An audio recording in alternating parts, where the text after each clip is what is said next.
Oh.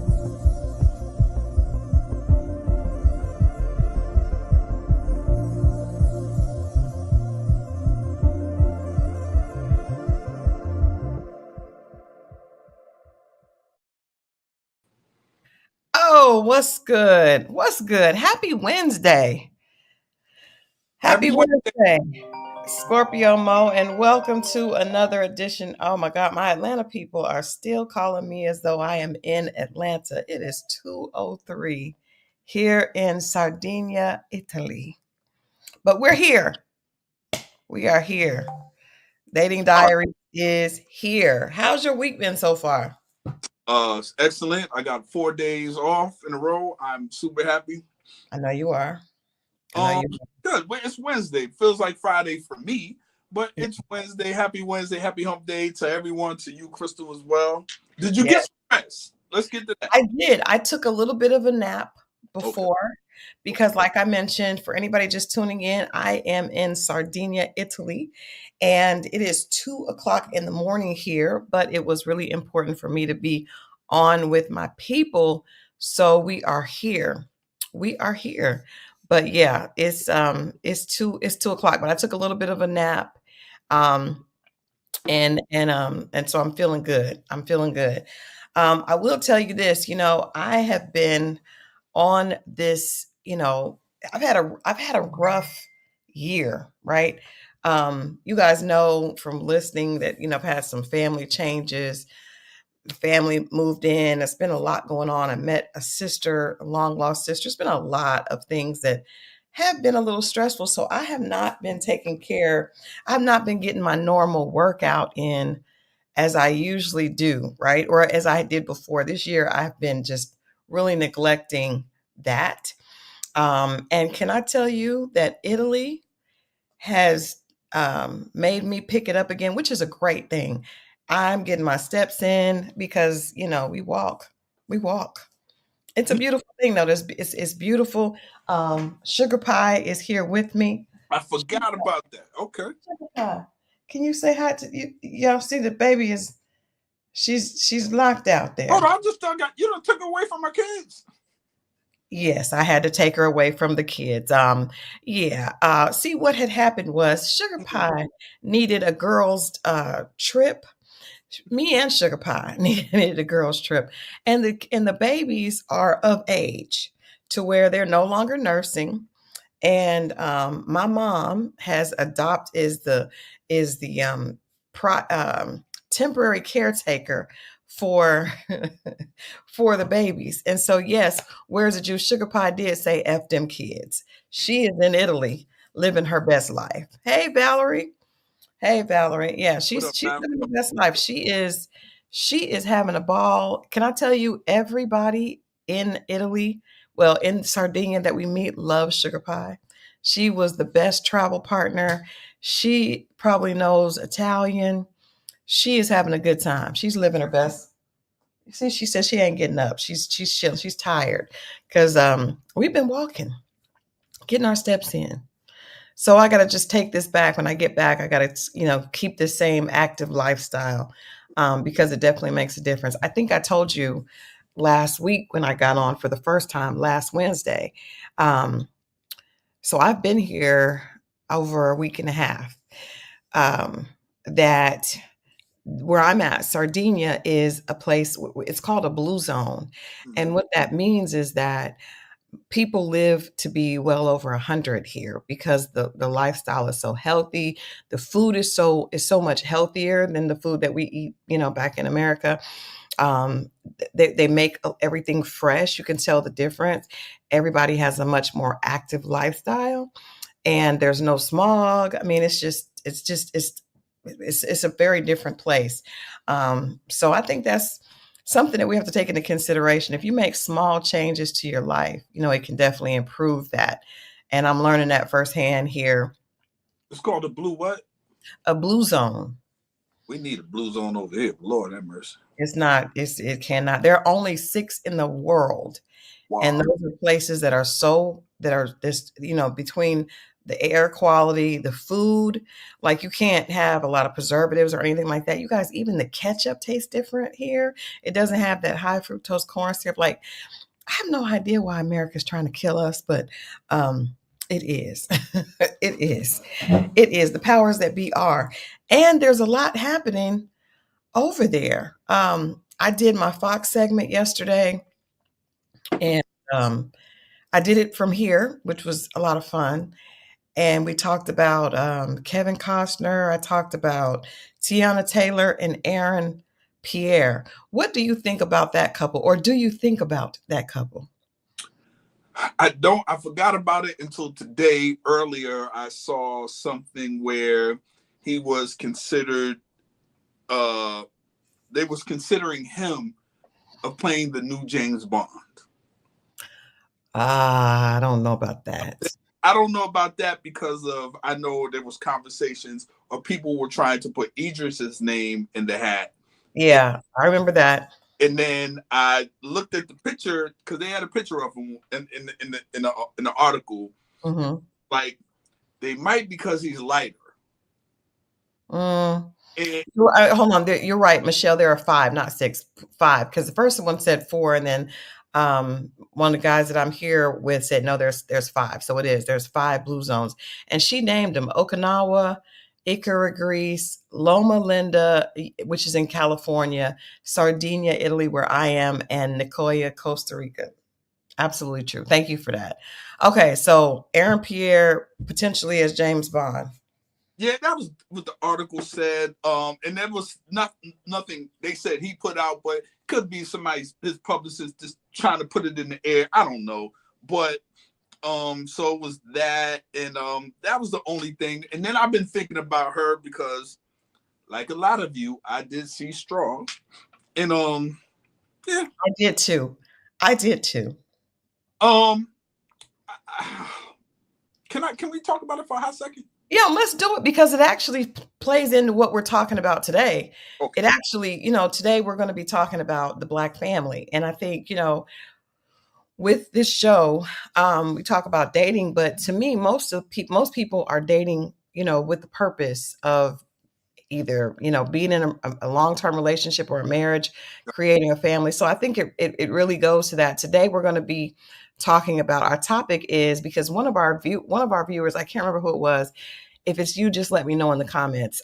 Mentioned last week that we should focus on this conversation between K. Michelle and Cam Newton. And so that's what we're going to be talking about later on. But let's please talk about Straw, because there's a lot happening, and then there's some other things. So yes, let's do that. I've seen it, and I'm just going to give you my honest take on it. And by the way, the reaction videos on TikTok are the best. They're hilarious. And some of y'all, I noticed something. And I noticed why I don't like talking to a lot of people after this thing. But so I'm watching it. I'm watching it. I'll just say that. Okay. And wasn't really my thing to do, but mm-hmm. I saw it. And I was watching it, and I was like, I know where this is going. Very predictable. And to keep it real with you, I don't think I've ever seen a Tyler Perry movie from beginning to end. Oh, I've seen one, and that was the one with Megan Good recently. Other than that, I've never I've never seen one because it got to the point it was so predictable I couldn't watch it anymore. So as I'm watching this, I'm like, yeah. Okay, I know where that's at. Because it was shot in Atlanta, of course, right? Mm-hmm. And then they got me. Oh, with the ending. Man, I ain't gonna hold you. He got me. He got me. It almost had me choked up. Really? Yeah, because I was invested. Okay. In the story, not so much of, I saw some things I didn't like, but they reeled me in with the story. Mm-hmm. That happened. I was like, oh, I didn't see it coming. Usually I could see it. I did not see that coming. And I was invested in, as she was, because that's her daughter. and that's the part that got me. Um, Yeah. and I didn't see it coming. So kudos to him because I wasn't expecting that. I didn't see that coming either because usually, you're right. Usually there's kind of like a cheesy wrap up, you know, Right. um, but there wasn't. Let me ask you this.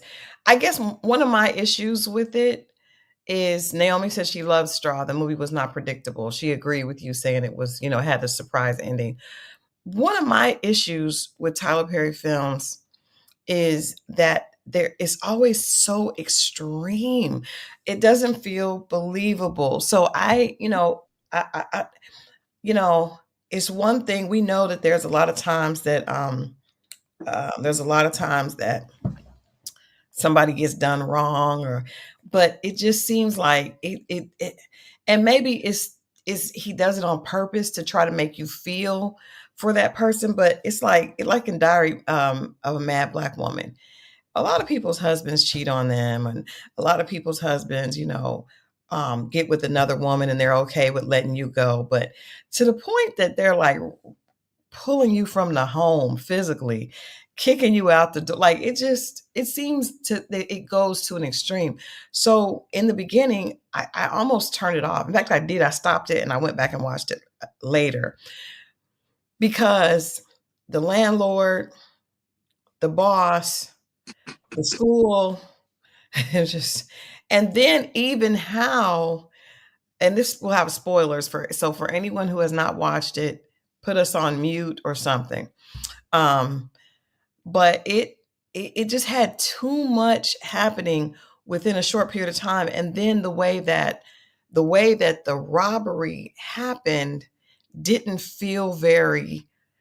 It felt not. It felt like elementary school. Somebody just saying that because the guy came in. It just was very strange how things changed, and she ended up with the gun. Like what? What just happened here? They What? crammed a lot in. Now I don't know, the ages of.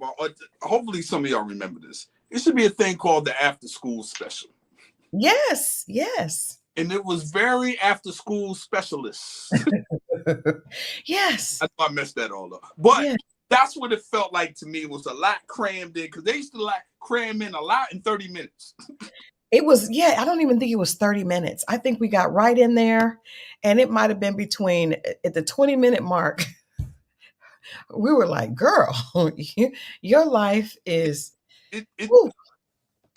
no, I mean I done had some bad days from stumping my toe And to going, but some this was bad days. I've had some hills to climb. I don't Slave had this bad of a day. This woman just had the worst day. And you know what? Can I say this as a writer? I think it could be better um, executed in showing a buildup because we just met this woman in the grocery store. I am an alto. Okay. Yes.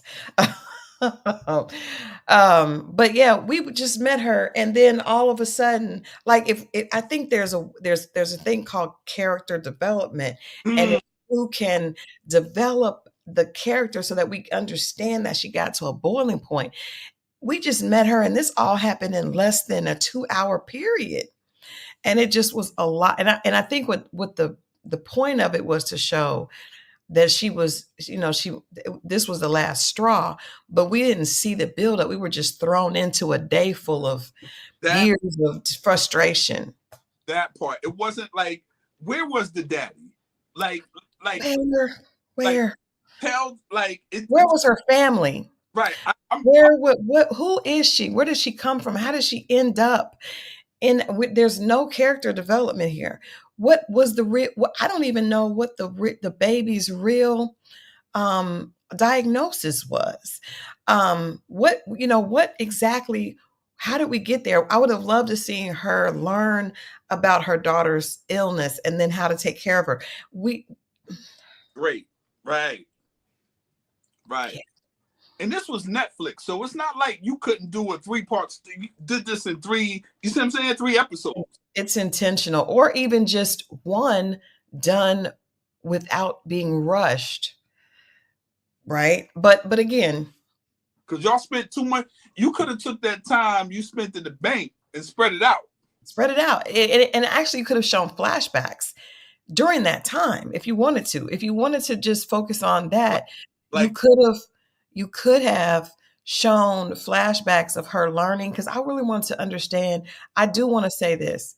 Um, I want to give some love and just a lot of love to any parents that are dealing with special needs children, because I have several friends that have children with autism, and thankfully, people are learning a lot more about it, and there's a lot more resources.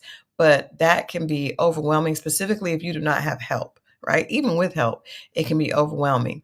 So I would have loved to seen more on that, because I think people really that should not have been glossed over. Like, how difficult it is to care for a special needs child by yourself. Like I say, it could be difficult to care for a child by yourself, but one that has learns differently or has different issues. Very, very difficult. Very, very emotionally draining. But there is a YouTube channel here that I am subscribed to. I'm gonna pull it up real quick because I think I love this page.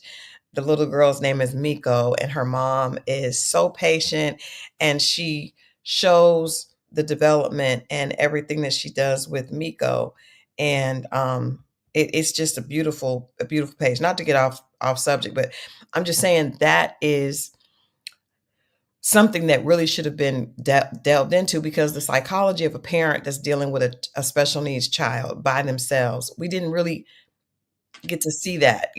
That's what I would have liked to seen more. Yeah. I, yeah, I agree with you 1,000%. Um, I Okay, hold on real fast. The page is called The Gentle Life. If you ever get a chance to check it out, it's called The Gentle Life. It is a page basically dedicated entirely to a mother's journey. She's married and she has other children, but she has a little adorable daughter that has autism, and she's nonverbal, and she has autism, and it's just she explains everything. You see that. So I would have liked to see more interaction between her and the daughter, specifically when you think about the ending. yeah, yeah. It would have made it even tougher to watch, but I would have liked to see. Well, that's the point, is you want to understand what is leading up to this. Ooh, he Yeah.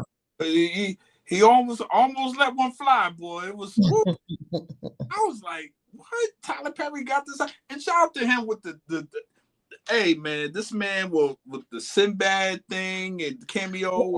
That was nice. Now that felt good to see Sinbad. It And felt really good to see Sinbad. yeah. It really did. It really did. And then I saw a clip where somebody highlighted, if you go back to that, when they're leaving the house, he's taking her to school and Sinbad saying what he's saying. You just one of those things you go back to, and Yeah. he speaks in past tense. And you be like, Oh, oh. yeah. Yeah. So viewers be on it, man. They be on it like that. But now, I mean, I shouldn't say I have a favorite Tyler, because to be honest with you, I never sat through a whole one, other than, like I said, that one with Corey. Divorce. You sat through Divorce in Black? I did not get through Divorce in Black. Is that the one with Corey Hardwick and Yes. I did sit through that. I did sit just because everything I seen Corey Hardwick do. Yeah. To be honest with you, he steals the scene. Like, I don't know what it is. This, like, he's and I hope he gets more, because everything that I seen him in, and it wasn't much, but everything I did see him in, Yeah. he stole the scene. Yeah. He's a great actor. Um, At the after the taking the body out at the funeral, I checked out. I was just see again, that's extreme. Like somebody's mama want the son taken out of the out of the casket at the funeral. Like I'm Now, not gonna play these games again, they made the darkest guy a villain. every single time. It just I someone said this. I do agree with you, Michelle. It doesn't pay he pay and it's fair because Tyler Perry does pay homage to our amazing actors and actresses. Like he puts them in positions to get paid, but he does not pay homage to the quality of black art. And I think, when you think about, like she said, Zora, Toni Morrison, Maya Angelou, like it just but they all have an amazing respect. Maya Angelou was actually in Diary of a Mad Black Woman, I believe. One of those, or I Could Do Bad All By one of them. She was in that movie. Cicely Tyson was in a movie. Like he does pay homage. He doesn't really care about the writing, and that's what. Put it like this: he's not trained. He's not. This man did. This is where you have to give him credit. And he named studios after some of the people that you named. No, he did. He Sidney Poitier. Yes. But you think about it like this, because I was turned on to him in 2003 on a VHS tape that was a play, and I knew one of the guys in the play. He was one of the main characters, and I was like, "Oh!" And somebody's like, "You're not Tyler Perry. You don't watch." I didn't know anything. This is 2003.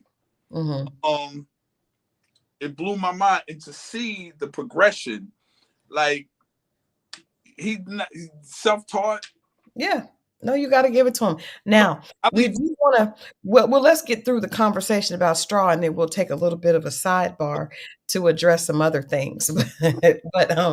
but yeah, so once you get past the school and the job and Glenn Turman as this really ridiculously mean boss, at least he didn't try to sexually he didn't try SA. That's what I thought was. I think that. Well, because all of the movies that Tyler Perry has, the men are just really bad. Like I just was like, oh Lord, please don't have this man try her in the back. Thank God it didn't happen, but that's what I was thinking. Y'all let me know if I know I wasn't the only one that thought that was coming. I didn't expect. Okay. Because you haven't watched a Tyler Perry movie, it usually is some type of SA. So if you want that check, give me that neck. Like that type thing.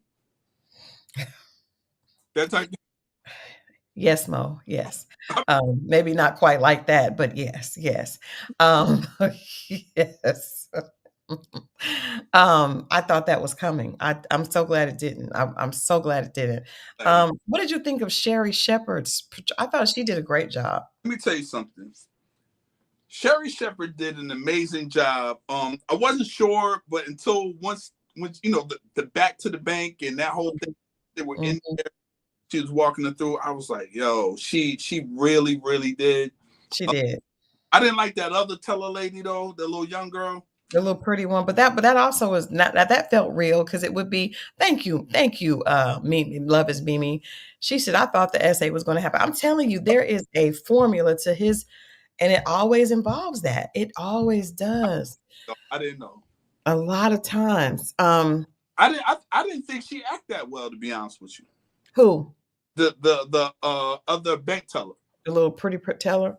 I wasn't feeling her. I felt like that was realistic because you got to think about it. She was playing the young, self-centered teller. She wasn't trying to be, have any empathy. She had no empathy for the lady at all, for Janaya at all. Right. So I thought that was really realistic as far as like, one person, the older lady was like, she gonna have wisdom and be more patient. The little young girl was like, Now, can we talk about Tiana Taylor? Yes, can we? We. I want to send you something, so I'm going to send it to you, and maybe you'll put it up. Maybe by it's what I thought, is what I see. Okay. But go ahead, continue. I'm just. Yeah. Yeah. I just, hey, Haitian Empress. Hello, hello, hello. Welcome. Um, so this is the problem. When I watched, I saw an interview with Tiana and Sherry Shepherd and Tyler Perry. And Tiana Taylor was saying that she felt like she had something to prove. And so she really, felt like she had to really prove something with this role. Then I saw the movie and I was like, what? Um, the voice?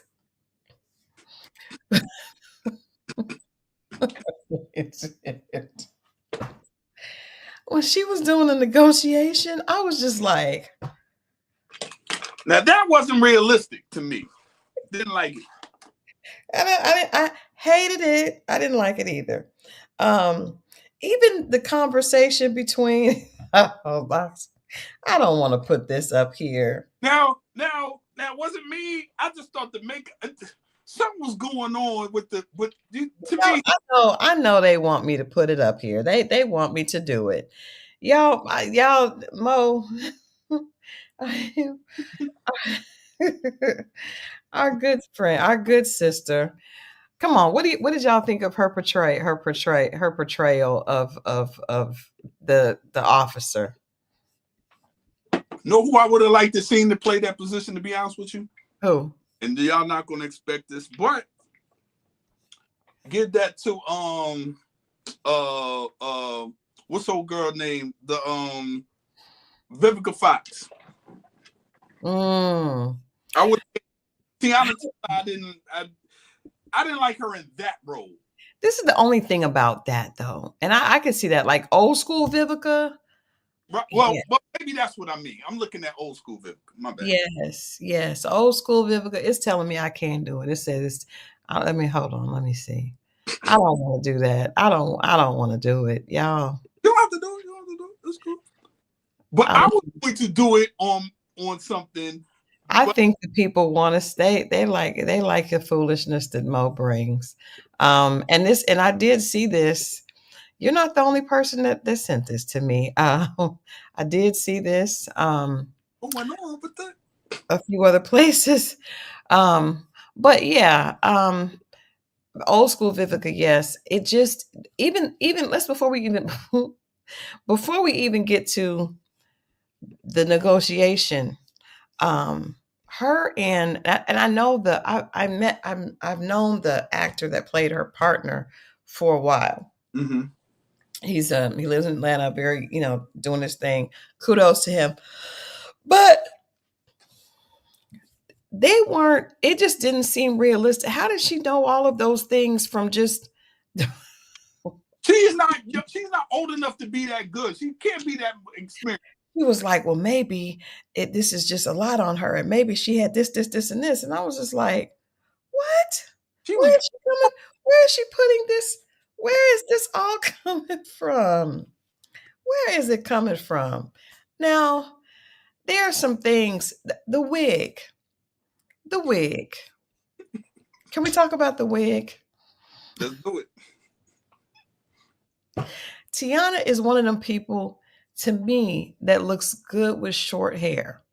I definitely think there's been some adjustments and some nips and tucks and fillers, but that wig looked like it came out of a grocery store that had wigs in a bin.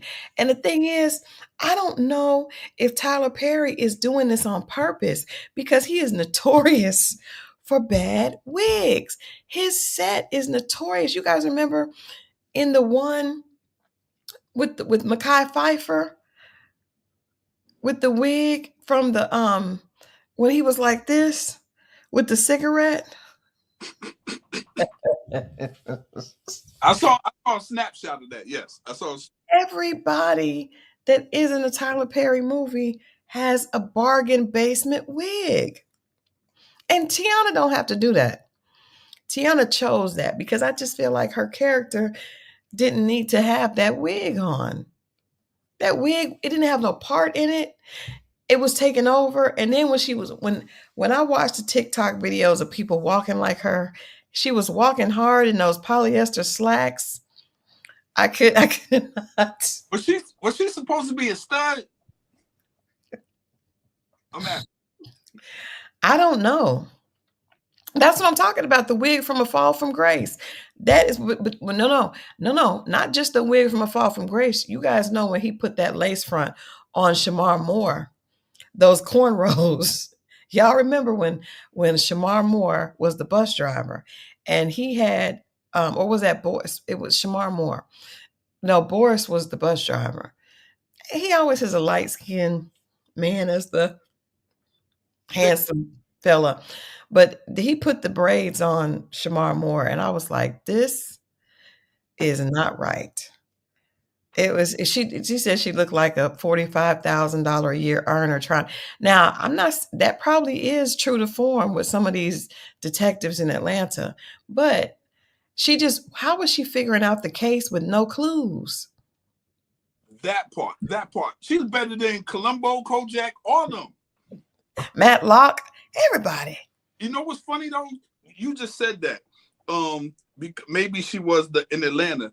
The women bus drivers in Atlanta, man, they just left the club. Hair, laid, fingernails, like I'm telling you. It's everything in Atlanta. It's you could have a mail carrier. They get out the truck with the tattoos on and the short shorts and the body that's made, the clothes that are made for people that have their body done, and the male shorts are tight in the butt, and it's a whole different city. It's a different city. Mailman outfit, went to the cleaners, got it tailored to them. Or got one off Sheen and put the male stuff on it. And Atlanta is a special place. But yeah, I felt like the voice, I don't know if she made her voice more heavy when she was talking. She's getting older, Christal. Is she smoking? What's happening? Come on, man. What's going? He's like, it's okay, Janiyah. I hear you. I was like, what?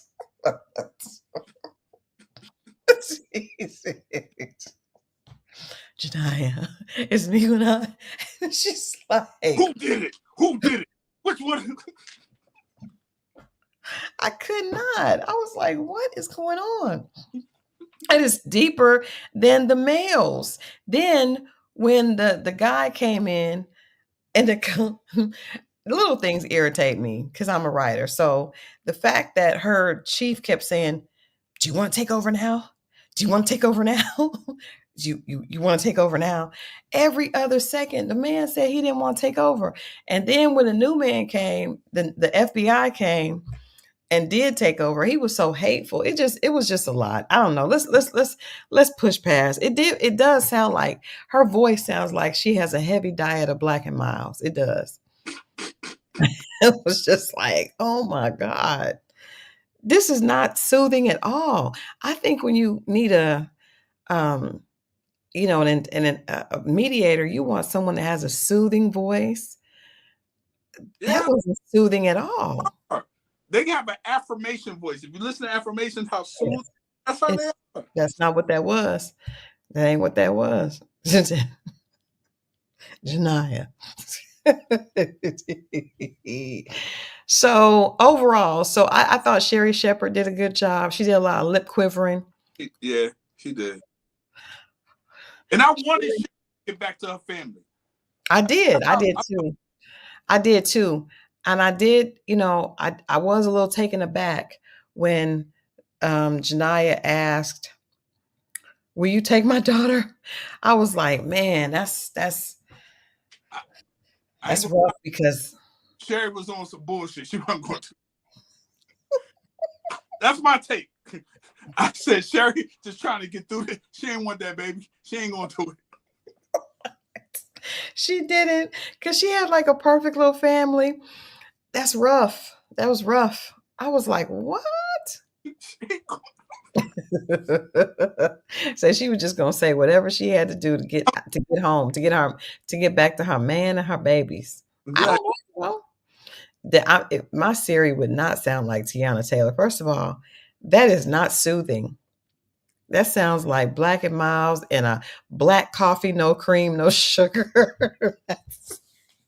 That's what that sounds like. Imagine that be your voice for GPS. Take a left. Haitian Empress says Sherry already knew the baby was gone. I guess she did because she said that she knew and she just didn't say nothing. She said that she did know. How does she know though? I don't know. That's another thing. I don't know. I Did, don't know. Did the hospital, and then can we ask this question that we did not hear? What happened to the baby? Did she have a seizure? mm, What happened? Does anybody in the comments know what happened to the baby? the details, Tyler. The details. That's not even details. That's just That's true. That's not even details. another line. She had a seizure. Okay, but then was she not? Did she not have her stuff? Like we just need a little bit more understanding because we need a little bit more. Flush it out. Flush it out a So bit more. just to be clear, her walking when they replayed stuff and her walking without the daughter, but simulating the same thing. The daughter had passed the day before, right? And she was just so out of it. She was going through her day as if the daughter was still living, correct? Mm, No? okay, yeah, I guess. That's how, I mean, chat helped me because I was kind of confused and I just took it as that. If I'm wrong, please let me know. I took it as the daughter did die the day before, but she didn't accept it. She went along, or she didn't know, but she went. When you saw her when they replayed it, and you see her walking, doing the same steps, but you Yeah, like invisible. So she yeah. went the whole day thinking she had her daughter, but she was out. She was gone. Oh, okay. I didn't even think that. Yeah. So they say you're right. That's that. I was just at that point. I was just like, what? Yes. So that is true. Okay. Um. Yes. I don't. You know what I felt like, I felt like Tyler Perry was watching John Q. and Thank you. and he decided he wanted to do something like that because there were some moments that felt a lot like not with the direction or the writing. John Q in another movie. He combined the two. Yeah, he did. He did. The girl was never taken from the school. I don't know. I don't know what the hell, because that doesn't make any sense though. Because when she went back up to the school, I don't know. I don't know. How they was like, your daughter's not like she. You see what I'm Yeah, saying? So they yeah. read the stuff, and she went through the day thinking her daughter was actually there, but she wasn't. Oh Lord. Okay. Yeah. It was a lot. But anyway, um, quick thoughts. We're not gonna spend too much time on this, but this movie came out, and then yesterday, some ridiculous headlines. um, do you all think that these headlines, this latest lawsuit by one of the stars of the Oval, which I have not watched and will not watch, uh, even when asked to write about it, I will not. Will not do it. Um, what do you guys think, or what do you think these allegations? Do you think this is going to hurt Tyler Perry? I saw today that they have brought back up Christian Key's old, you know, narrative that he did a whole monologue and then took it down. I mean, took it down and just left it alone. Do you think that's going to hurt Tyler Perry? If it goes any further than this, it possibly can. But it really started making me think that there really a conspiracy. I entertain conspiracies a little bit just because it seems to be some truth sprinkled in there somewhere. And Mhm, I seems to have text messages, even screenshots of mhm. I saw earlier. So Mm. I think he has such a fan base, but you got to have more than to go on, and it's tough because you get to this point and you see where his movie, where he lands in Netflix and all these things. I'm like, why now? And you hear all the and the other story went away. I don't know if he got paid. I have no clue. The guy that you were mentioning, what's the brother's name again? Christian Keys. Christian Keys. So it's like when I keep seeing certain things happen, obviously we know the Diddy situation. I'm like, wow, it's like we hit. It feels like they have a ceiling for us, and when we get past that, it's like, oh no. It feels like that. I don't know if that's it because Yeah. this very well be a real situation. I don't want Yeah. that. But I will say this: the fact that it is he Spanish or Caucasian? I believe he's Caucasian. The fact that he's Caucasian might go a little further. I Still might, think so. but it would, in my opinion, it will go a little further than the black on black allegations. We'll see. Yeah, I thought that. I was like, well, this is, and I will say this, we live in Atlanta, and there are other people that have said this, right? I've heard other people I've heard in person people that have worked for him, men that have worked for him have shared their story. They did not want to come out. Because it kind of makes them, they may feel like it makes them look kind of crazy. If they But say, yeah, it do.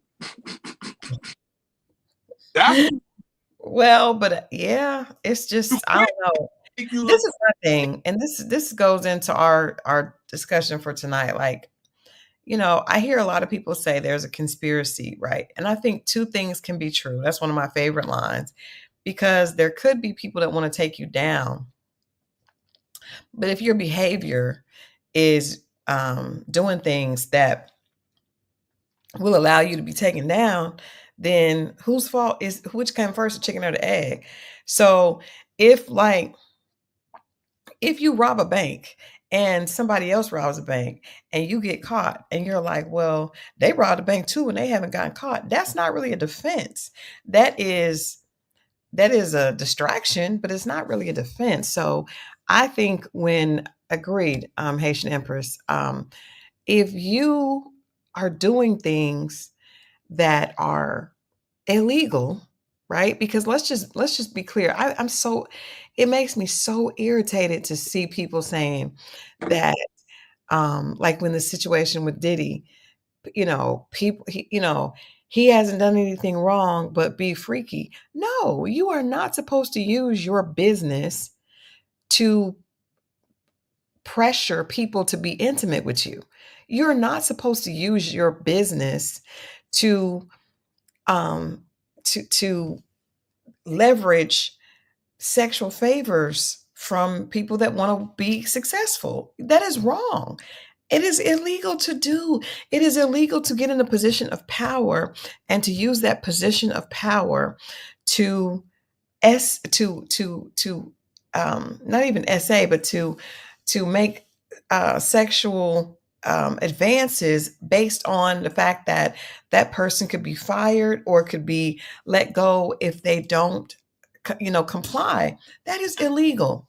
It is illegal, and I understand. I think the reason it doesn't seem illegal to us specifically, I can speak as a Black woman, because that's happened so often and we're so used to it. So because someone says, invites you upstairs to their hotel room and you're trying to get a sponsorship check from their company, I'm just used to that, to where I'm just like not thinking that it's wrong, because we get so used to being, tried that, but at the end of the day, it's wrong. And it is illegal to use that to do. And I agree. A lot of people, I agree with Miss Carrie Baby. She said there's a lot of white men that have been taken down too. Danny Masterson, which was on that show that I used to watch, The Ranch on Netflix. Matt Lauer was hugely embarrassed.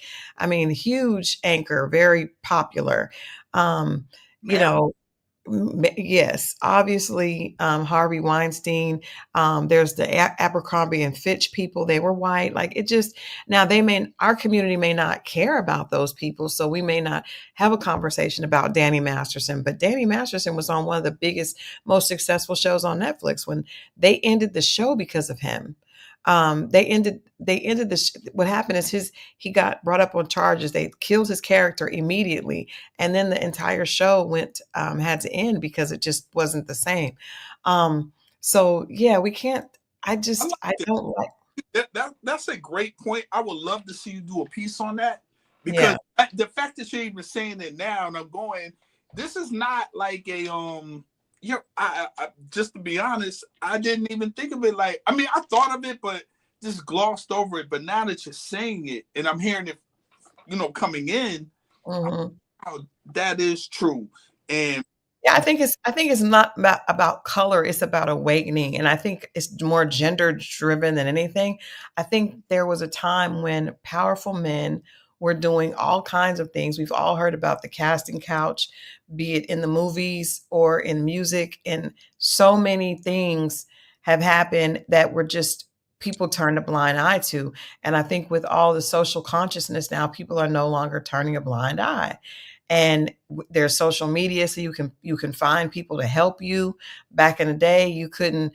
I know people that have been um have dealt with SA from bosses and people in the business that have not said anything. So for all the people that do, trust me, there's a lot of people that don't. Now, I'm not saying that there's a lot of people that are not lying, because money is, people will do anything for a dollar. But let's don't gloss over the fact that this is, thank you, Miss Carrie, baby. This is not a black thing. It's a season of exposure. And I blame Cat Williams and that interview that he did in 2024, for saying, when he said that this was going to be the year of exposure, he should have said it's just going to be a new movement. Because after Cat Williams' interview, we have not gotten a moment to take a breath.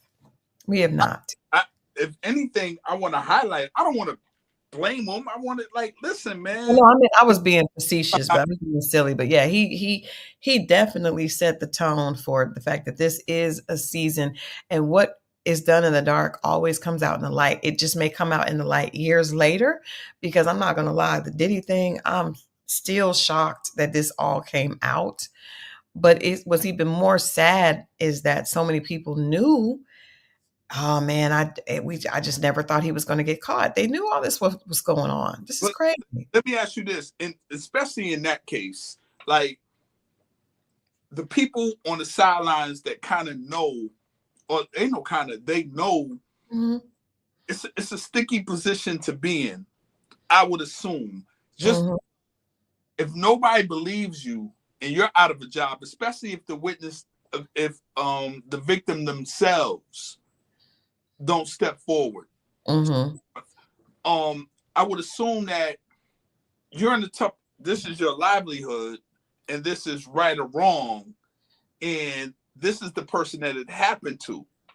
If they're not doing it, it's that could be a tough position to be. And I'm not saying tougher than the victim, but Mhm.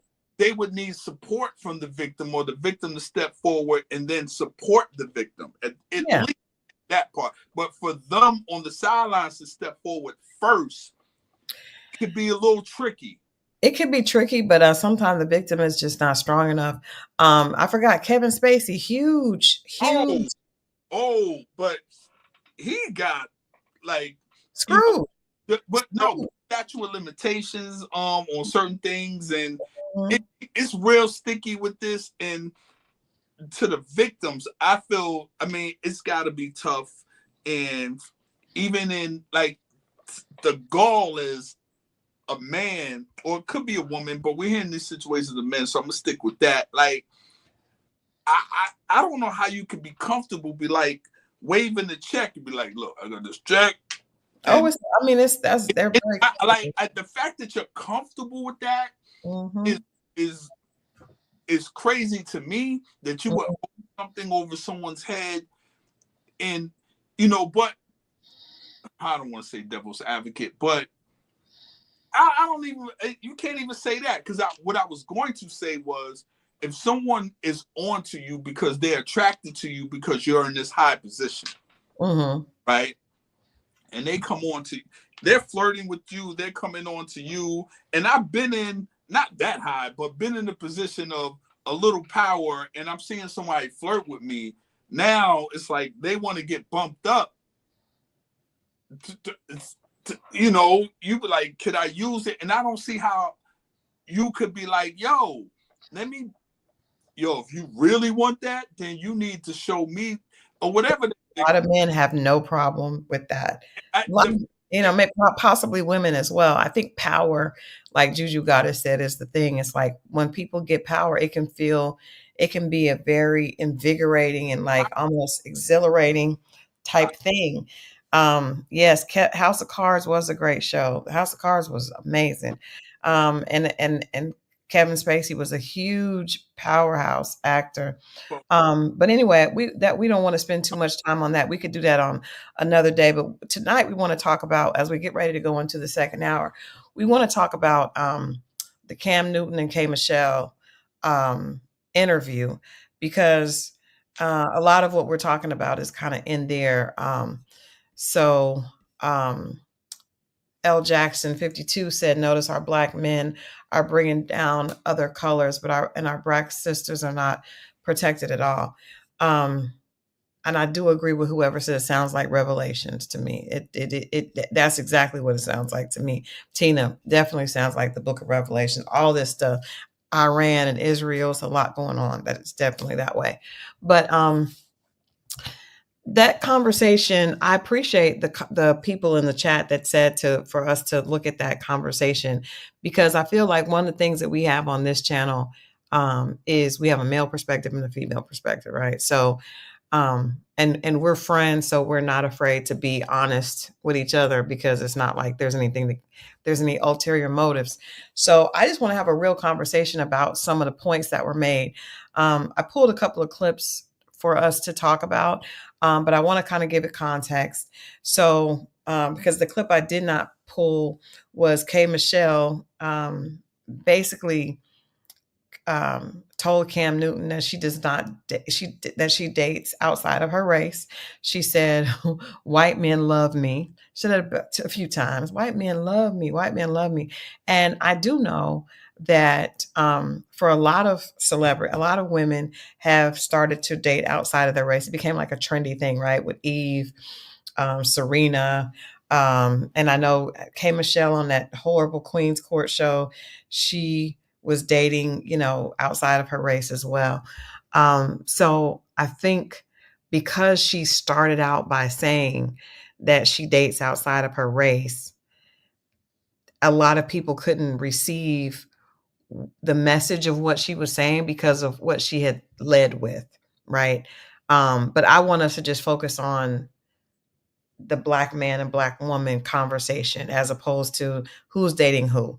I think that it's important for us to just, because it's not about really K Michelle or Cam Newton. I think it's really about the conversation and what we do have. Another thing I want to mention before I play these clips is that she clarified that when she moved to Nashville, and I know this to be true from being in the music industry, you know this too, Mo.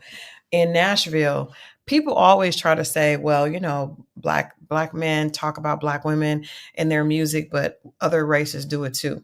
And I have yet to hear a song that, and I like all types of music. I have, all types of music in my playlist. Always, I mean, most of us that grew up in the 80s, we listened to pop a lot because we didn't have a choice, before we got more R&B stations and hip hop stations. So a lot of us have listened to different, we have a musical vocabulary that includes a lot more than just R&B and hip hop. But I've never heard other races talk about their women that way. Also, she mentioned that in Nashville doing country music, we know country music is all about love and romance. Now, they may say a woman is no good and she cheated on me or whatever, but as far as just being misogynistic and rating women's value based on their looks, that's not something that you'll find in country music. And the proof is that the industry is run like a job. So it is more conducive to family life. So you work from 8 to 5 and you go home. Songwriters, producers, artists, they go to work 8 to 5 and they go home to their families. So it's set up to be more conducive and accepting of the family lifestyle. I've never worked in pop. I've only worked in hip hop and R&B. That is not the way that industry is set up. People are usually don't get to the studio until late, very late, and they're usually in there overnight. And usually there are environments that are not conducive to family. There are a man that is able to be faithful in a room full of hoes, like Kanye said, is very rare. And obviously he was not one of them because he was freaking off. But yeah, I just, how he stayed faithful in a room full of hoes, that was constantly the environment. And I worked with artists that were commercial R&B to indie R&B to hip hop across the board, and it was the same environment. So I just want to kind of give that context to explain, on K Michelle's behalf, like what she's saying there is validity to that, and she brought that up, and as far as like part of her argument about the culture not really supporting family and not really supporting and protecting Black women. You want to say anything before we get into these clips? Nah, yeah, I mean, at the time period, especially when she was breaking in the game, right? Mm-hmm. And we remember because you and I were there. That's where I was going. That's where I was going at. You and I were there. Mm-hmm. In the studio. Mm-hmm. I remember you having conversations with her. Mm-hmm. I also remember you trying to talk her out of a few things. I'm not going to get all into it, but you trying to like guide her. Mm-hmm. Like, this is real conversation. Mm-hmm. And she followed suit to a lot of, she was trying to, and wind up following suit to a lot of things that were conducive to that music in that generation. So for her to then double back and be like, you know what I'm saying? You was with it. You was with a few things, so that kind of like, and I'll even charge that to growth, right? Right. You grow, you bump your head on things, you figure it out. She's it's been documented that, she's had some surgeries, has some resurgeries to correct some things, right? Okay. Right. But then when you turn around and you look at issues like, because I think we focus on the negative, but we don't hear the positive. That's turned down real low. I was on that same Cam Newton show, on the same show, not the same show with her, but on the show with Cam Newton, was talking about his relationship with his wife and how long they've been together. And y'all never heard no scandal about Ice Cube. You know what I'm saying? So I think it's fair to highlight other things. That's true. And he gave some good, Ice Cube gave some, I should have pulled that clip. We'll do that next week maybe.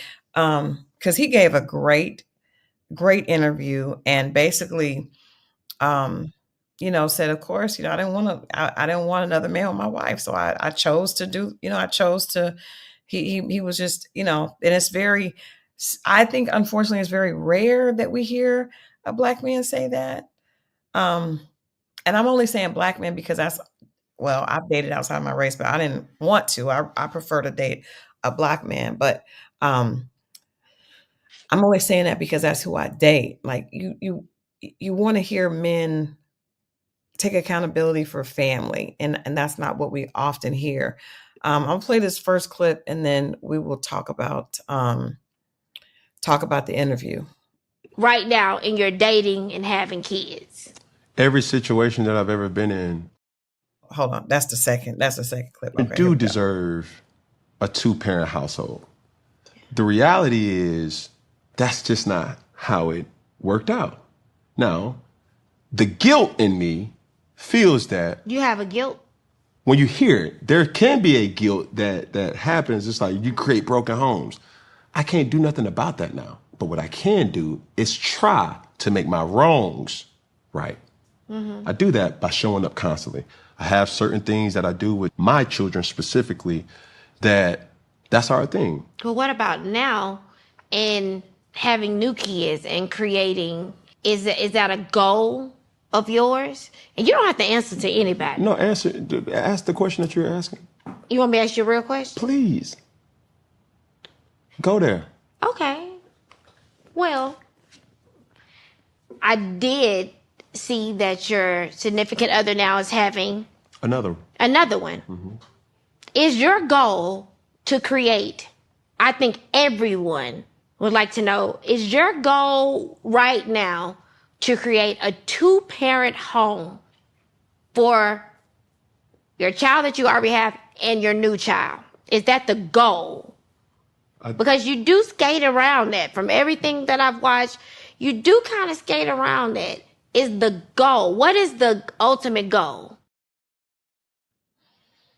Okay. I want to start with that first part because he said that his children and other children deserve to be in a 2-parent family. You know that his first situation, he had 4 or 5 children with the young lady, and then moved on, right? And I just want to ask you as a man, if your intention, and then with K. Michelle asking him at this point, well, first let's deal with the first ones.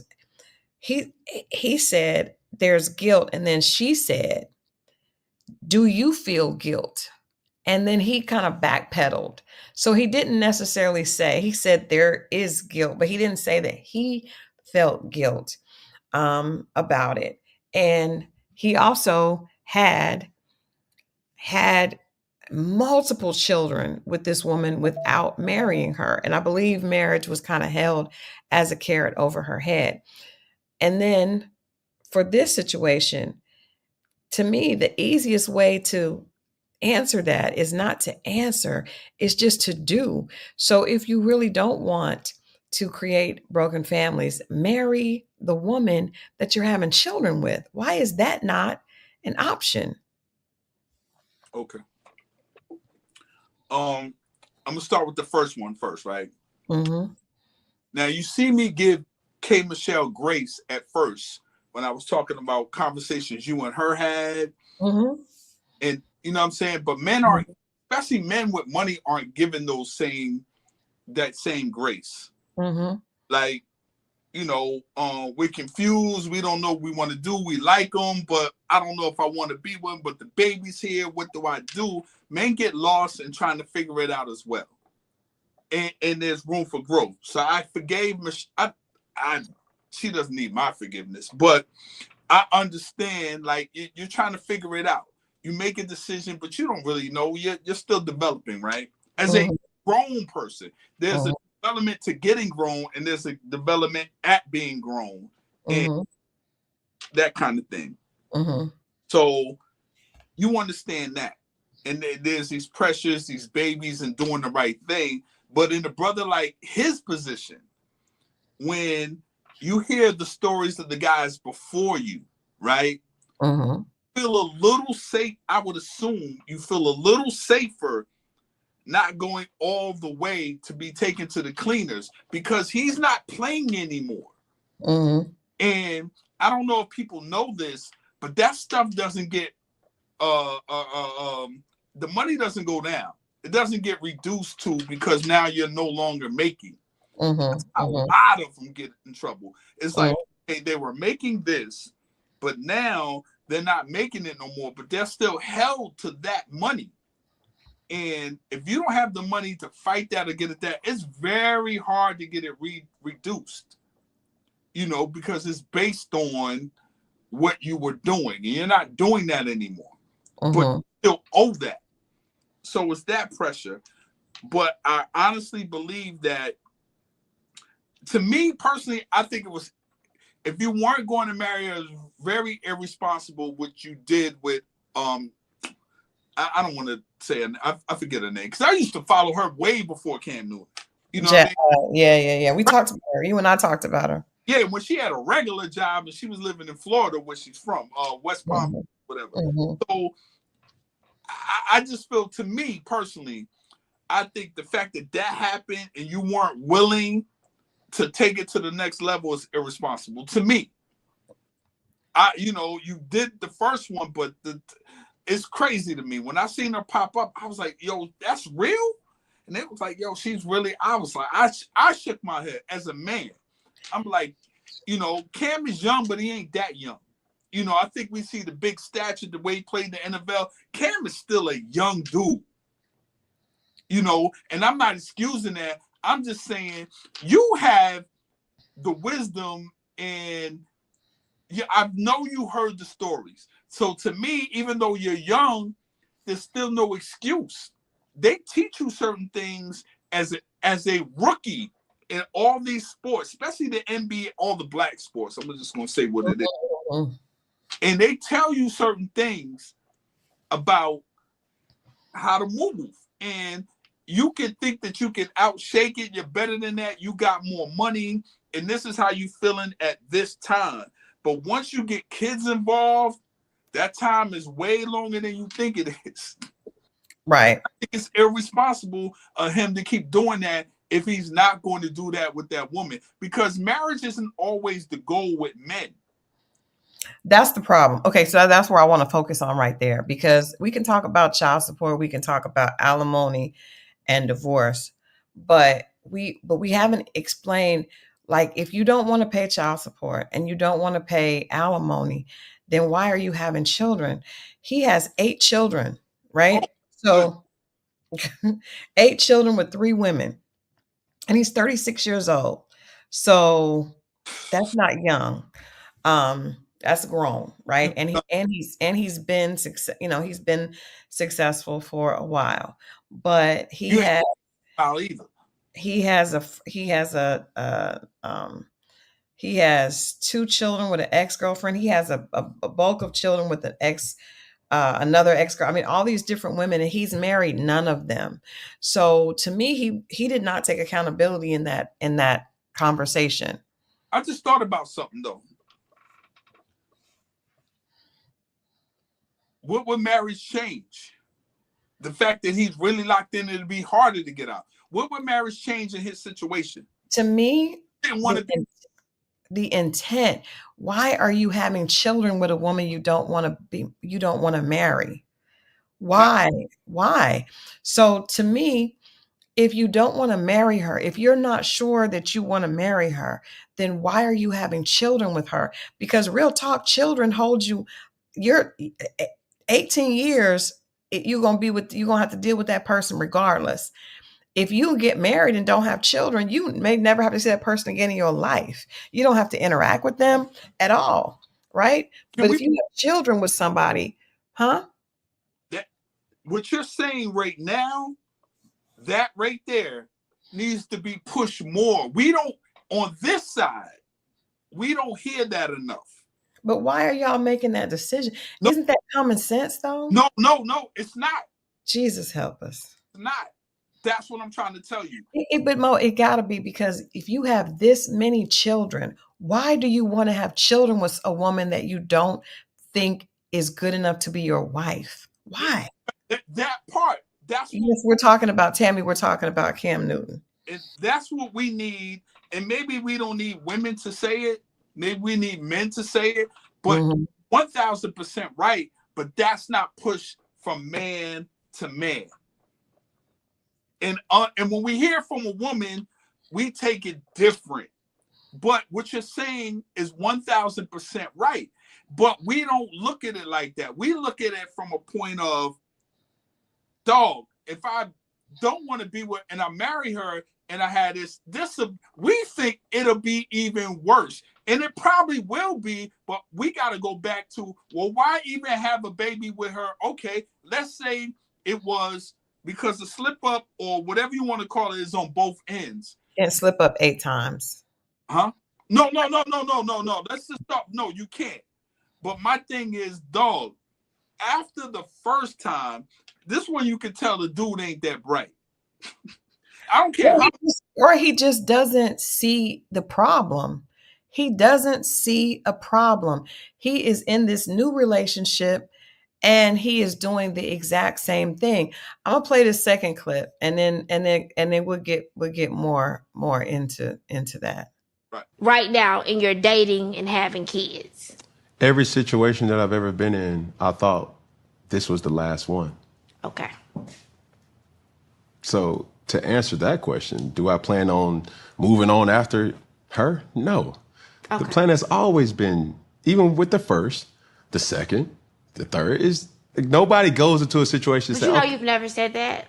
Like I've said, before I come somewhere, because I be attacked, I wanted to know what I was talking about when talking to you. well, for sure. You know, this is actually kind of the first time when you have said, my goal is to not have another significant other.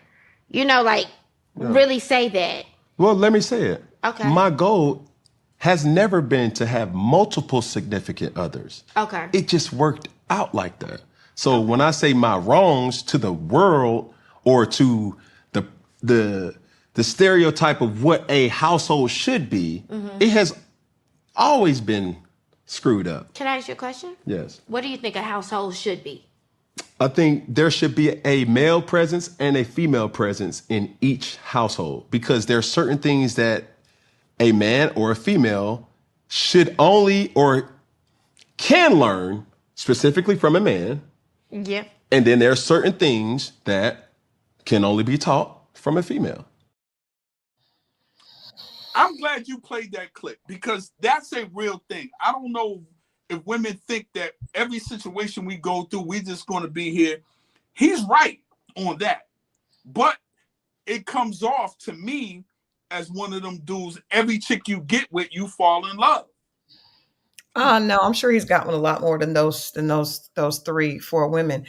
I don't think so. I think it's you are not taking it seriously when there's children. You don't take the children seriously.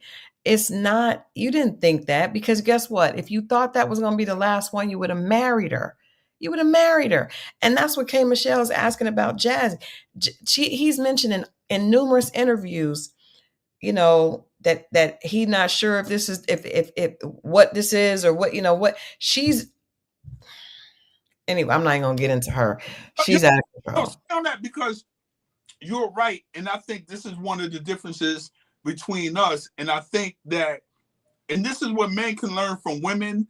Mm-hmm. Men can learn how men are thinking and confused. Like, I don't think, trust me, no man comes in there and say, I want to have a bunch of kids and baby mamas. That's not the mindset. But once you're in it, you think it's real. And then it comes to find out the baby's here. Should I marry her? And then you find out other things. And then you be like, I don't want to be stuck in. And it all boils down to what you said. You shouldn't be having babies in the first place. Now, and you should do whatever you can do to prevent that. The baby, it should be more, it should be the process to have a child with a woman should be even more strict than the woman that you marry, because you should be concerned about who is raising your child. And if she is not the type of woman that you want to be your wife, why would you want her to raise your child? Let's say I give you the first one because you might not know. I give you the first one because you could have been young, but you cannot slip up 8 times. You cannot slip up. And that's what he tried to do. He did not take accountability, which is what a man should do, when he said the first one, second one, third one. I did not. No, you didn't, because you were not intentional. You did not marry those women. You held marriage over. And then why are you getting out of the relationships? Is the woman doing something? You moved on because you wanted something else. You're playing with people. If you were not intending to create another broken family, then you marry Jazzy. Men, we have to start talking to one another from that perspective. And even trust me, it'll hurt a lot less than a woman saying it. But we need to start talking to one another about the very thing that Christal just said, because it hits different. You know, and this is where, I'm gonna keep it real, this is where the uncles come in and the uncles saying, because the uncles will be quick to tell us don't get married, but they don't tell us don't have children. Bam. Don't have a baby. Don't have a baby. On marrying her, dog, then you need to do whatever you need to do to prevent not having a baby with her. And we need to have more of that conversation. I'm gonna say forget the women, but lead it with man to man. Yeah. And I think woman to woman, to I'm good, thanks point, and a few other women in the chat, women should stop. And I understand with a person like Cam, there's the idea of, oh, I'm going to get this check, because Jazzy totally switched up and became a total different person for this man with this check. It was crazy. But that's also because a lot of influencers are full of it. They just say what they know is going to fix the algorithm. So we realized everything she was saying before was full of it, because it wasn't even a 360. It was like whatever 360 is times 2. But the thing about it is, as women, men need to hold men accountable, and women need to tell women there is no reason that you should be having 1, 2, 3 babies with somebody that's not your husband. If he doesn't want to marry you, because guess what? Then you're gonna take these 3 babies and you're gonna want somebody else. You're gonna end up looking like a girl on Never Ever Met. You want somebody else to accept these 4 kids. And then y'all want to say that a man should do that, but that's extremely expensive. You split your money with 4 kids. You bring your girlfriends on the evening out and see how you like it. I don't like to do it. I don't like to do it. But I'm saying you cannot expect a man, you lay there and just keep having babies with this man, and then and you do it and you lay there until he decides he wants to move on to the next girl that has no kids and start fresh. Now you got to take his seed and have another man take responsibility and pay for that. That's going to be rough. And it's just not smart. It's not smart. And we should tell our daughter. I tell my daughter, like, there is no reason. Haitian Empress, that's a good point. Why does Cam Newton have a podcast that is focused on anything other than sports? I do not know. I do, because everybody has a podcast. That's a good point. It is a good point. Everybody is talking about everything at this point. People have deemed themselves experts, but it's not that marriage guarantees anything, but it does show intent. And if I don't want to be like, I have an interview coming with Nick Cannon. I give him credit just because he just was honest. He was like, I don't think I want to get married again. Marriage is not for me. So any of these girls that are laying down having babies, they're just doing that because they want to check, right? And they want to be in the limelight. So it's kind of, again, like we always say here, a fair exchange is not robbery. So he didn't trick them. They know what it is, because he's not saying that he wants to be married. He said he did that already. He's like, never say never, but that's not really what I want to do. But why would you sign up to have a broken home? Why would you do that? We got to drill that in more to the men. I ain't even gonna put that one on the list. We need to drill that. No, men need to say it to men, and women need to say it to women, because women need to teach their daughters and the young women like you. I'm not even mad if you were trying to get a bat, whatever, but you cannot get it with a child, because that's a life. That's a whole life. That's the big bag, especially if it's NBA, NFL. That's the big bag. It is the big bag, but then guess what happens? That child is going to grow up. Look at 50 Cent's sons. Jeez. All right, let's play this. Let me play this other clip, and then let's finish this conversation. Right now, black men to really step up for black women and create families. It's really not cool. Black men are attacking black women. And it's not cool. They're not creating homes. They're creating babies everywhere. It's not cool. And I'm asking you, other successful black men, you have to set an example as leads. Black women are where you come from, this and that. So there probably isn't any sympathy for you and just life happening. because there's so many other things around you going on that are not fair to Black women. What is going on with the Black family? I'm asking right. I don't like the fact that she put it all on Black men. We just divided to what we need to do for far as Black women, Black men. She did not do that. She put it all on the Black men. I'm not feeling that part of it. Sorry. I feel it because I feel like women, for the most part, there has to be a leader, and men claim they want to be the leader. That's what they claim. They want to lead. They're upset when women don't want them to lead. But in order to be a leader, and I've said this before, owning your own business. I remember when I had 4 employees, right? And I had and 4 full-time employees, an office space, 10 to 12 clients on my roster. That's a lot of responsibility. I was the leader.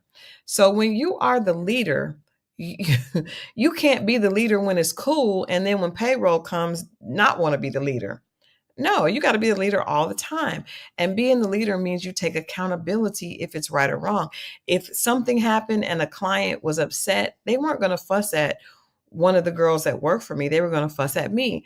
And guess what? When payroll came and I didn't have it, I had to take the loss, and I had to pay my staff and go without for myself. That is what it takes to be a leader.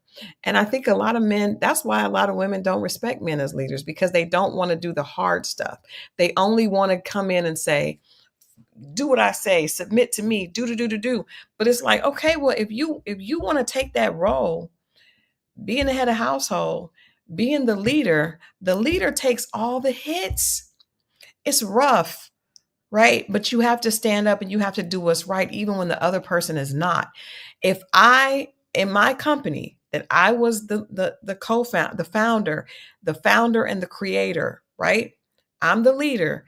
If one of the girls did something to mess up a client, I could not say, well, she did that. It wasn't me, because I am the leader. And as the leader, you have to do what's right. Regardless, you have to set the tone. Whatever I did is going to set the tone for how my company is run, right? So I'm just saying, a business is like a family. It's the same structure. If you're going to be the leader, then you have to be the one to stand up and do the right thing, even when the person that's following you is not. Thus, the definition of lead. And I think a lot of men don't want to do that. So if you don't want to do that, sir, then you're not ready to be a leader, and you're certainly not ready to be a husband. Well, if you do that and you're in position and you married the guy, take accountability and you pick the leader. You picked them. Be careful about who you picked. You're right. That's true. Don't get in the position of, okay, you made him the leader, then complain about him leading. You picked him. That's true. That's true. Once you, that's the man side. Once you, I don't mind. Once you sign up, I don't mind you being picky about who you want to lead your family, but once you pick them, that's on you. I don't want to hear shit. You shouldn't pick someone to lead who don't really want you to follow. He don't want to marry you. But what we're hearing is, once you pick the leader, you're still complaining. I don't want to hear it at that point. Most of these women, no. Most of these women, what K. Michelle was talking about is the fact that most of these women don't have a leader. If he's not your husband, that's not the leader. He has told you he don't necessarily. That's like if I tell you, oh, you know what? Like if you are doing temp work, right? And the company actually hires you, then they want you to be a part of that company. If they leave you on temp, they ain't hired you. So unless you're married, he's not your leader. I'm with that. I'm with all of that. At that point, I'm talking. You're talking about women that are married. We're not even getting there yet, because most of these situations, situation that we're talking about is not even. We haven't even gotten to marriage. We got 3, 4 babies with a man that don't even want to marry you. At that point, just like I put it on her once they got married, and she said I do to him. I'm putting it on him before he even asked. you got all them kids, brother. That's on you. And that's where I think we as men need to start. That we're saying one half of it, don't get married, if whatever the case may be. But we're not saying, and when we say more, like, why are you having all these babies? What is wrong with you? Why are you having all these babies? Because and Cam talk out two sides of his mouth. So he said he believes in every household there needs to be a male and female influence. So what about those other 7 children? There's nobody there in the house. He said, when I get my kids, there's certain things that we do. Everybody on here, myself, I was grew up in a single parent family. Now my dad wasn't around at all. He just was like, F them kids. But I know people who see their dad once a month, a couple weekends a month. It's not the same as being in the house, right?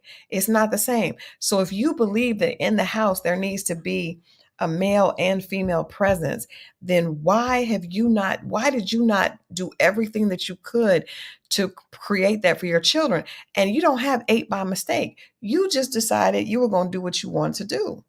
And I'm not trying to beat up on Cam. I'm just using this as an example. This happens with every single situation. Why are women having babies with men who don't want to marry you?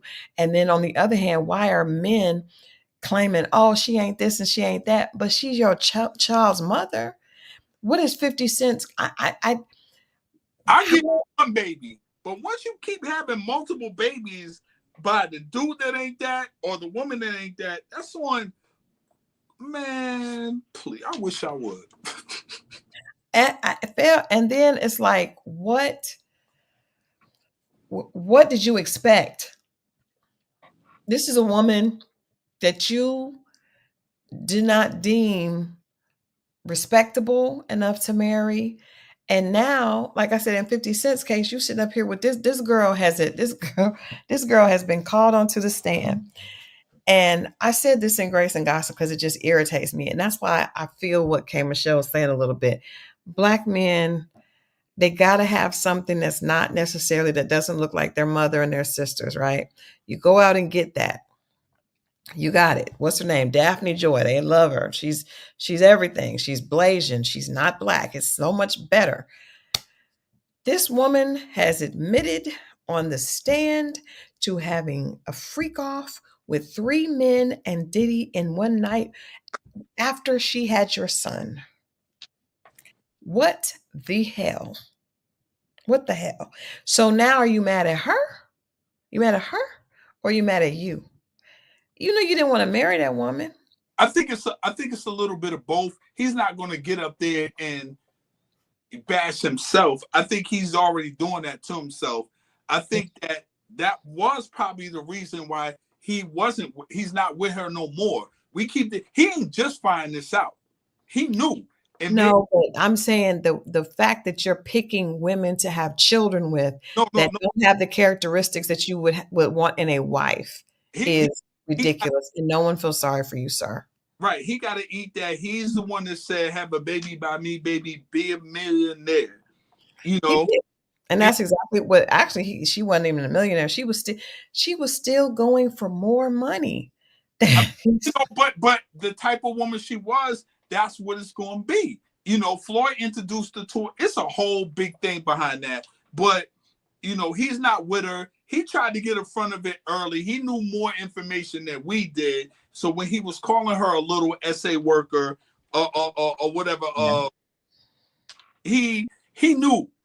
You know what I'm saying? So it's nothing he can do about it now. He's trying to get custody. Hopefully that happens. Maybe does he need custody because he's an asshole? I mean, I don't know that we don't know if we don't know. We know what she's doing. We don't know what he could do. I mean, we sat there and watched Usher get custody of his kids when this woman wasn't crazy or wasn't in any of that, but he got his, so he's not wrong for trying. He's not wrong for trying. I'm not saying he's wrong for trying, but what I will say is being disrespectful to the mother. Well, I don't know. Maybe kind of rough not to be disrespectful to the mother. What with her, being on the stand for her. If he don't get Yeah, he should have picked better. I don't feel bad for him. Nah, I don't. But if he don't try to get a kid, he's wrong. If he get a kid, why you don't know what the man would transform his life to. He got enough to hide. I mean, he's not wrong for trying. And try and see what happens. But do you leave a kid in that situation with a person you know can be like that? Come on. No, but I don't know about going online and saying stuff online against them. That may not be the best thing either. That might not be, but I think everybody's trying to show that. I don't feel anything. I'm sitting back like everybody else and I'm watching and I'm like, wow, this is the more and more stuff coming out. His first baby mom is coming out saying some stuff that people kind of already knew or that was out there, but exposing more stuff. Shaniqua was feeling very confident right now. Yes, she is. Yes, she is. And son is overseas and he's trying to handle that. It'll be interesting to see what happens, unfolds in the next few weeks, because it's going to get wild. He's not a person that takes stuff lying down. We'll see. But I pray for everybody, man. Nobody wants this. I don't think anyone intends, any man, let me be real clear, goes in there and be like, you know what? I want to have a bunch of kids and a bunch of baby mamas. It's right. Because we don't think it all the way through. Don't think that that's the plan. Well, I would ask you all to start making a plan with your sperm. No, and this is where it becomes a man-to-man conversation, and we have real talk amongst men without women being around, because I think we swallow that pill a little bit better, pause, than women telling us, because I think once women start to tell us, we get on the defense. And I'm not saying that's right. I'm just saying that's how it is. So, brothers, you got nephews, sons, young men in your community, and you see them moving in a certain direction, and wild women, like, take the time out to talk to these brothers, man, and put something in their ear to let them know they do have to a certain point, they have a choice. But they have a choice all the way. No, but you always have a choice of protecting you. Yes, and who you lay down with is your choice. Now, once you do that without protection, or if in certain situations, then it may not be your choice. But you have the choice for who you lay down with, and I understand. Obviously, kitty cat can be a very persuasive thing, but I mean that also goes with teaching young men what the responsibilities and accountability is, right? And just not blowing that off and acting like, well, I just like he did. That was so irresponsible to me how he answered that question. I thought it was going to be, everybody gets in a relationship and hopes it's going to be great, every time. Can I ask you this? What's the difference between a woman thinking it's going to be great or this could be the great one? I mean, even minus the children. I mean, we're human, we're vulnerable, we like people, we love people, and sometimes it just doesn't. But and the protection thing, of course, you might not be able to tell her how to protect, but you can always protect you. You can always protect you, and you got to also know that. I don't know. I feel like there's something, maybe it's some type of show of masculinity to have multiple babies. Like, there's something going on, because hold on, let me ask you this. I'm gonna ask you this though, because when Nick Cannon, there are a lot of men I heard say that they wish they could do like Nick Cannon did. What is that about? I don't know what kind of men those are. There are. I've heard a lot of men say, I wish I could be like Nick Cannon. All of us, I mean, maybe because that's wild. All of us are not Eddie Murphy, can have 10 kids and be a billionaire or close to and just accept it. And I'm pretty sure he's stopping at 10 at this point, but we'll see. I don't know what that is, but we need to talk to the young men ourselves. And I just think that when women talk to men about that particular, other than it being your mom, we tend to be defensive, and that's on us. And they're saying the right things, fellas.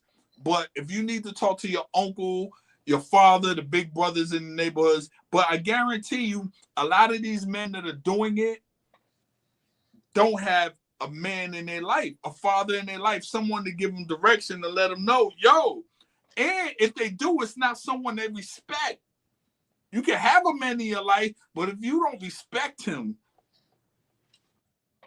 Yeah.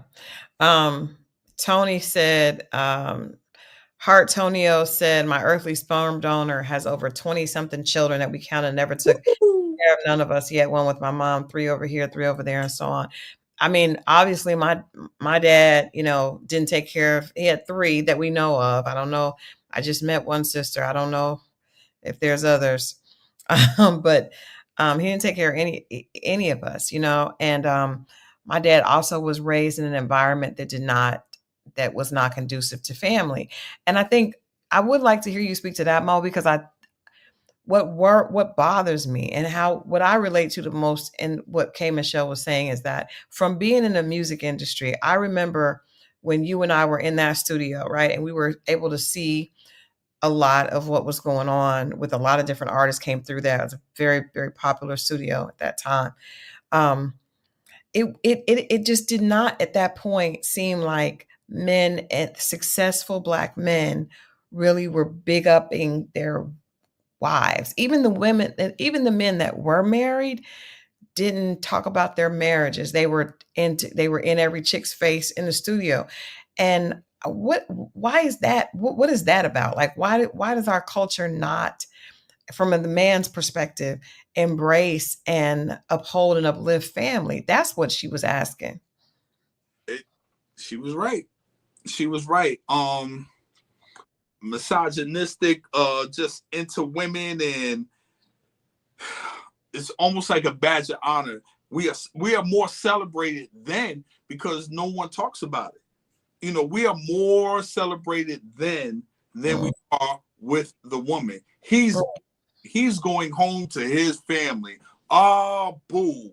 The guy that's going out popping bottles and went around a bunch of women are celebrated more. You see it in the videos. You don't see no videos of man going home to his family.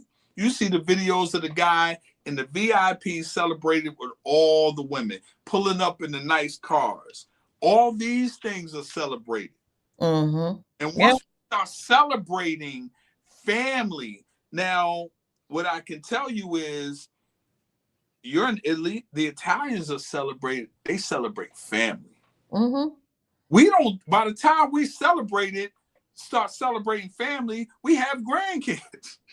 Yeah, our great grandkids. It's ridiculous. Juju, my sending love to you. I definitely can relate to that, to that type of energy from a father. And I also know this, that still hurts no matter what age you are.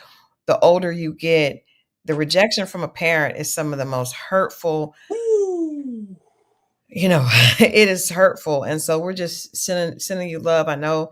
Thank you for sharing that. But I can relate to it because I've had, my dad did things like, set me up for failure. Well, actually, he set me up for failure a few times. Most of the time, he didn't even care enough to do that.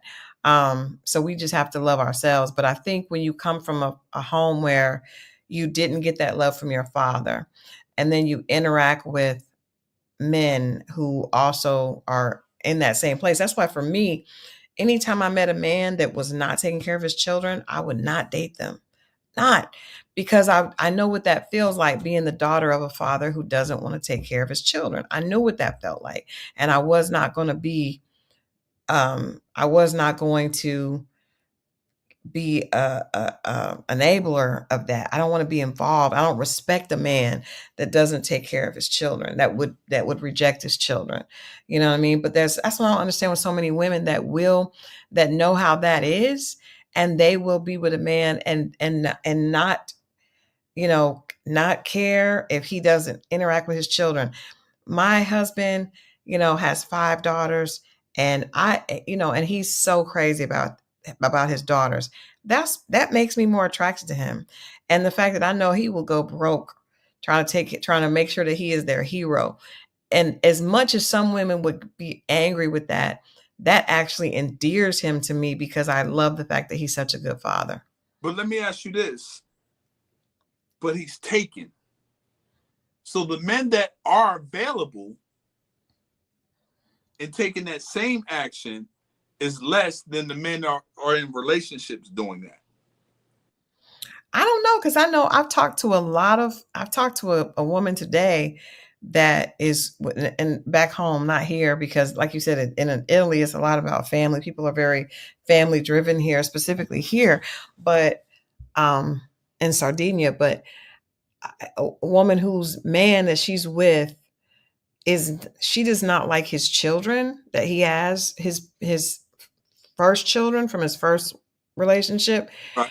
And so he's okay being with her even though she doesn't like them. And that to me is very strange. Why would a man be okay with being with a woman that is not comfortable with their children, their children that they had before they met him? I mean, obviously, it feels like it could be a situation of she likes me, but don't. I mean, it's scary. I mean, to find. That's exactly it. As long as she cares about me, I don't care if she loves my kids. I have a friend that says that I don't care if she loves my kids, as long as she loves me. And that, thank you for, so Vito crying. Your dad was smart. Most dads, well, not most. I don't want to say that. A lot of men do not do that, and I don't understand that. Haitian Empress says, I think it is important to highlight a negative mindset in the Black community. We hear it all the time. The minute a man can rub two pennies together, do not expect fidelity. Speak on it. That is so true, because people will, I've heard with the Nick Cannon thing, well, what do they expect? He has money. And I'm like, first of all, if that's the case, then you're saying all men are excused from having character and being good to their families if they have money. Like, that does not, money does not give a person a pass. I don't understand how we're substituting, because guess what? Children, and those of you that grew up without your father, you knew even if your dad sent money, you still wanted to spend time with that father. Like, that is a dumb system. But unfortunately, a lot of women will say, I don't care if he has money. I'd rather have the money. I'd rather have the money than the man, right? So they would get with a man like a Nick Cannon, like a Cam Newton, because Jazzy is definitely like, why did your whole personality change? Unfortunately, I lost a lot of respect for her. Because she feels like he can do whatever he wants because he's a millionaire. And a lot of women, I think we as women put ourselves in that position because we have a different set of we have a different playbook for men that have money than men that don't. And we have to start realizing that character supersedes everything. If he has $1, he should have character. If he has $1 million, he should have character. And if he does not want to be faithful, this is the thing that women don't understand. If that man is faithful when he has 50,000, right? And then he gets 150,000 and he's no longer faithful. He never wanted to be faithful in the first place. He never wanted to be faithful. He just was doing it out of desperation. You got to hope that he stays broke in order to be faithful. Like, that is crazy. It is crazy, but here's why I know that I learned about character. I'm gonna give you an example. I used to work with this guy, and we all go on our lunch break. We will all have a liter of soda. This is when I used to drink soda. I don't drink soda no more. Mm-hmm. Liter of soda. And we all used to drink straight out the bottle. Now, he will pour it into a cup. Mm-hmm. And somebody asked him about that. And he was like, because somebody might want some. And I paid attention to him from that point forward. And what I realized was that this was a person that thought about other people. Mm-hmm. He wasn't selfish. Mm-hmm. So there are signs to who a person is if you pay attention early. And this is the person, to be honest with you, introduced me to Johnny. Oh, wow. Okay. That's a good example. You know, I want to be a part of the situation. Never ask for anything. Never. Mm-hmm. And I seen him do stuff. So early in these relationships, to me, there are signs of one's character, of selfishness, or it just ain't happened. We Mm, just wasn't paying attention to it. yeah. I agree. Like there's nothing, but I'm saying like if you I remember Chris Rock did a skit, a comedy skit that said, um, kitty cat runs faster than men. They cannot outrun it, right? And I remember thinking, so that means that all of them want to do the same thing. I want a man that he has the same heart if he's broke than if he has money. Because what happens is that's why I always say, it's not bad to be with someone who has been out there and knows who they are. You get somebody who does not know what it feels like to have a lot of women on them, and he may not be prepared for that. You know what I mean? But character, that's why we have to start teaching women to focus on character and not the dollar, because you end up with a person like Cam Newton with 8 kids working on 9 talking about, I hope that's it, I want to. He ain't never once in that interview said he was going to put a ring on that girl's finger. Meanwhile, she's talking about doing all types of things that she does not enjoy, just to keep him happy, talking about rubbing him till he falls asleep. She just playing herself and doing it loud and proud. And after, anyway, yeah. So Yeah. I feel you. I feel you. yeah, You're yeah, right. You're right. You're 1000% right. You're right. yeah. That people, you never know what somebody's going to do until it's in their hands and they do it. And if they do the same thing that they were talking about before, great. But a lot of times you don't know, and they have to experience it. It's not battle tested. Mm-hmm. You'll see, man. And that's why, and that just goes for men and women. It does. It I does. don't put it all on the women. No, character is character. She lose some weight, get the waist to the hip ratio working out right. Next thing you know, she start getting some attention from other men. Ooh, Is she not used to that? That could be a problem for you, sir. could be. Well, you guys, we are going to get ready to wrap this up. This has been a good conversation. Mo, I appreciate you being just honest about the male's perspective. And if you guys are watching this on the replay, let us know what you think about the clips that we showed from that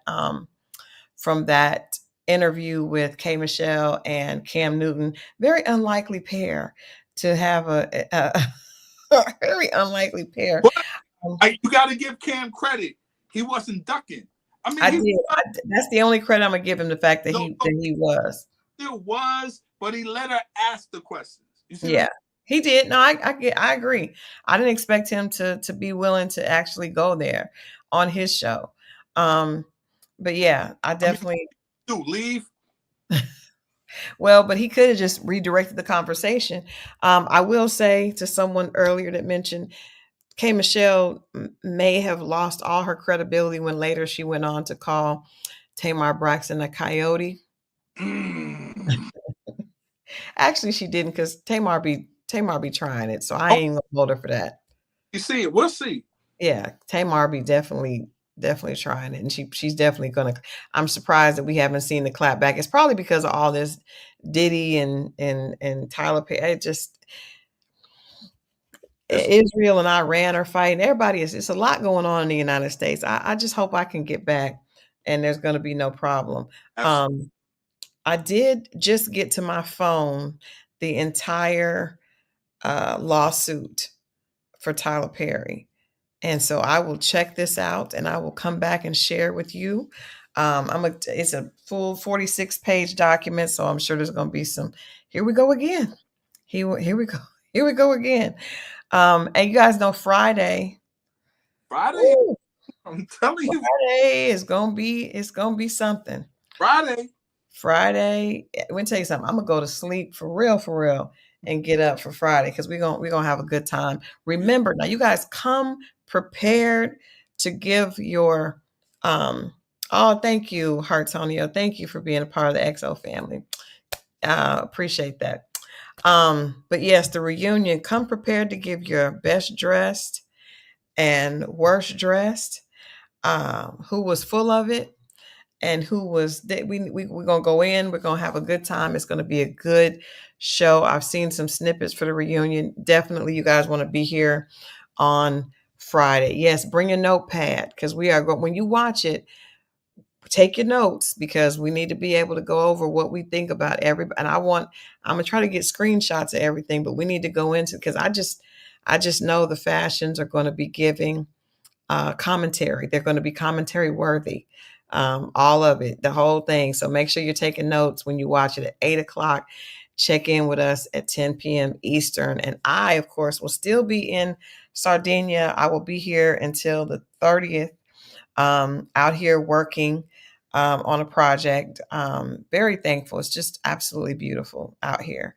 I'm very thankful for this opportunity, and I'm glad I got a chance to take you guys with me. You guys see my partner in crime.